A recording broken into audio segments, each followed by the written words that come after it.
Okay, so we're going to show you how to solve the Rubik's Cube.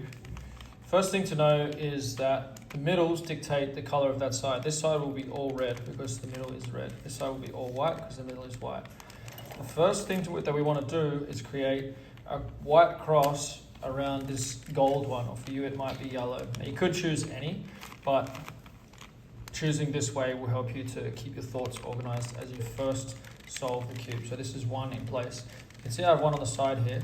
So if I twist that to the side, then I can put it up to the top. And it might take a little while to be able to start seeing these patterns, but that is the development of spatial awareness logic that we want.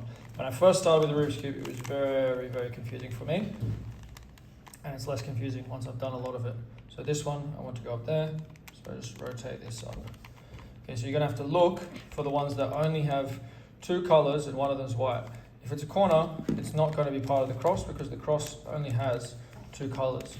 As simple as this logic sounds, it's quite confusing when you first start. So it has to only have two. I know that this one needs to go up here. If you keep the orientation of the gold facing up, then you don't get as lost, or the yellow facing up if you're on a standard cube. So you can see I've put those four up to the top. My eyes already got to the point where the white cross is in place. Might have been watching her as well. So here we are, orange and orange, turn it upside down. That puts it in place. So watch again, if this is green, I need to line up with the green middle because all the greens are going to be together. The only place for green is here. There'll be no greens anywhere else. So if I put the green one there, and then if I turn it 180 degrees, because this side's white, if I turn that 180 degrees, then it's going to be there in place, exactly where it needs to be. Okay, so it can take a little while to understand the logic. That is the whole point. The first few minutes can be very chaotic. Don't feel like you need to keep up with this. Pause at any time, go back, reset. Each step, this is blue and blue, just turn it the other way. So now we have the white cross in place. We're not concerned at all about the corners yet, we just want this to be in place. And now that we have that in place, we want to put the corners in. So you can see I've got one corner here that's already in. I don't want it to be in this corner because it's blue and red, and it's going to be green and red that I need here. So I'm going to bring it down outside of the top ones. I'm going to move it off this wheel so that I can put that middle one back and I don't lose the middle one.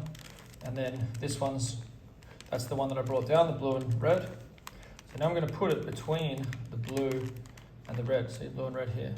So I put it up here, so I turn it away so I can bring this wheel down. Bring this wheel down, and then I can put it back in and put it back up. I did a tricky thing there, which might confuse you, but I didn't put this one onto the bottom. So I've got green and red here. So this one, the only place for green and red corner is right there. So from here, make some space, pull this wheel down. If I left it there when I pulled it down, then I would lose the one that I want to put on. So I have to get it off there first, put it underneath and put it back up. Okay. So there's one way you can teach this to children. I didn't have to teach it this way with my children. Maybe they're a little bit older than the one that was the example. But the example is, this child wants to come down on the slide. Child is not part of our group, part of our family. So we want to clear out of the way, tell the child to come down, let them come down, and then we jump into their position and go to the top of the slide, ready to go back down. Okay, so the system for the corners is so you will get, at some stage, you'll get one stuck on the bottom like this. If it's stuck on the bottom, you can put it to the back and see if it's underneath. If I turn this to the back, then I can turn it off of that cube. Okay, let me show you again. It's here underneath, so I can't load it in. So I keep it on that same wheel, turn it so it's at the back, and then when I rotate that wheel and put my whites back, you'll see that it's left that wheel. Now when it's on this bottom row, that's the perfect place to load it in from. If it's already up the top, that's not good. If it's on the bottom, that's not good. Maya's gone ahead here where I am with the top, and everything's in the right place. It's not just that I have the whites, it's that they're lined up correctly. The first row is complete. That's the goal. Complete the first row first. Like most things in life, it's a step-by-step process. You don't try and solve the whole cube from the start. Well, you can, but it's much more difficult. You need different logic to start it from.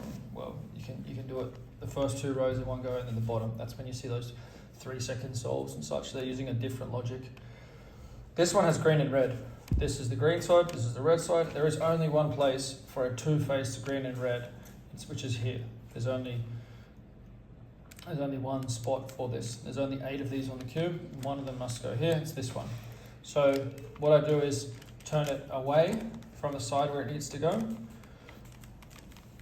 To the bottom. Very good.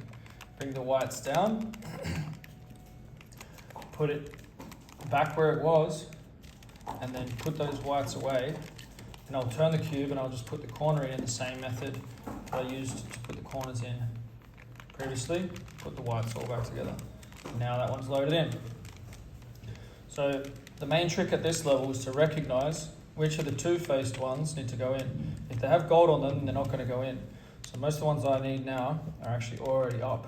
So if they're already up, then you have to do the same pattern to bring it down. So I did it really fast there, but I'm going to go slow again now. So this one is going to go in here, and then that will bring that one down so I can put it over here.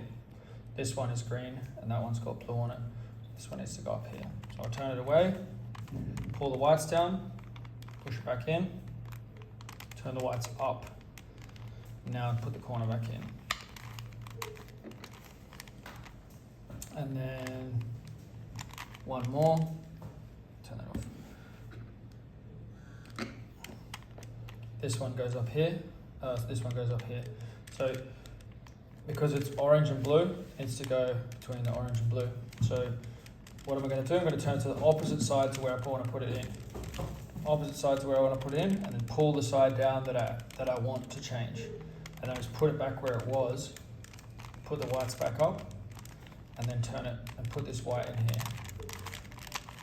And the standard way of teaching this is much, much more complicated. If you look at videos on YouTube, you'll find people teaching it with a different way of explaining it. That's explaining just which face goes where at which time.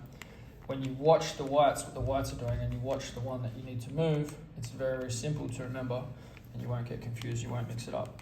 It took me over a week to learn it, but once I've started watching the colours and understanding this logic, then I was able to do it much faster. I've been able to teach people in 2 15-minute sessions. Let's see how it goes for you with this. So turn this one away, pull this down, put that back to where it was, and put the whites up, and I have the corner to fix, to put in. And now I'm on to the last part, which is the bottom. You'll get different things here. Sometimes you get a straight line of yellows already, sometimes you already get a yellow cross. So like how we began, it's all about the cross to begin with. Maya's already got the yellow cross. I've already made it. Okay, and then you want to see if the cross lines up. We're going to get to that stage in a second. So this is where it gets a little bit trickier. There's 3 patterns to learn on the bottom, so don't get too intimidated.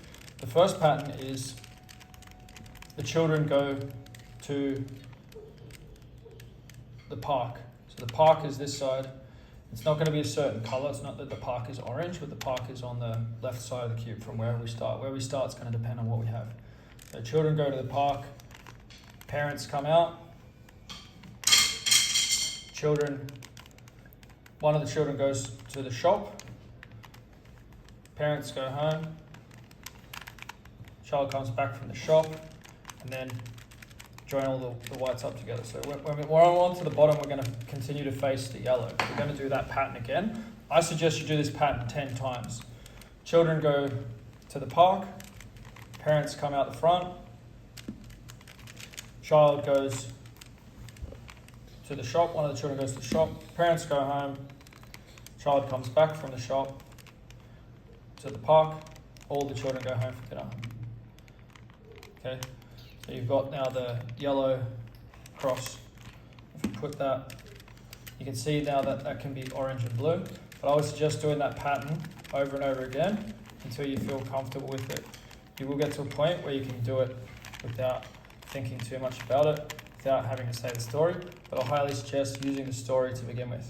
Children to the park is the left side, parents come out the front of the house, front yard, child goes to shops are at the back, parents go home, child comes back from the park, back from the shops to the park, and then we've got that yellow cross. Okay, so then you see which ones line up here. We've got the green and the red, and then these two don't line up. So we need another pattern to swap these two. So you want to be twisting this top one to figure out which ones line up. Often you'll have two that match and two that don't. Sometimes they'll all already be in the same place. What I mean by match is, so we've got green and red, is that they're already on the side that they need to be. The greens, these are all going to be green, these are all going to be red, right? So we need to change these two. This is the up to this one as well, man? I got confused. Yep. I So think you I need was to doing the change wrong these two. step. Yep. So let's do this pattern. This one's grandma goes to the shop. Grandma goes to shop. Grandma goes to shop. So parents come out the front with grandma. Grandma goes to the shop in one go. Parents go home. Grandma goes to the park on her way home. Parents come out the front. See grandma as she comes home. Everyone goes home. The dinner back inside the house. Okay, and then earthquake When you is twist that it up. last step to twist the top, because otherwise the cross won't be in the right place and you won't recognise whether you did what you needed to do. Yeah, like this is not. So we've got that cross in the right place now. So to recap on that one, 3 whites to the front on the right, which is parents come out of the house, grandma goes to the shop 180 degrees, parents go away, grandma keeps going, parents come out, grandma goes down. So now I've moved my cross now, so I'll need to go through it again. So I've got green and orange there, so now the blue and red need to change again. So I'll keep the ones that I'm keeping, I'm going to put here. So you want the park and the shop to be organised when you do the cross. The park and the shop should already be organised. Pull parents out. Okay, so practice each pattern 10 times before you move to the next one, and you lock in the pattern.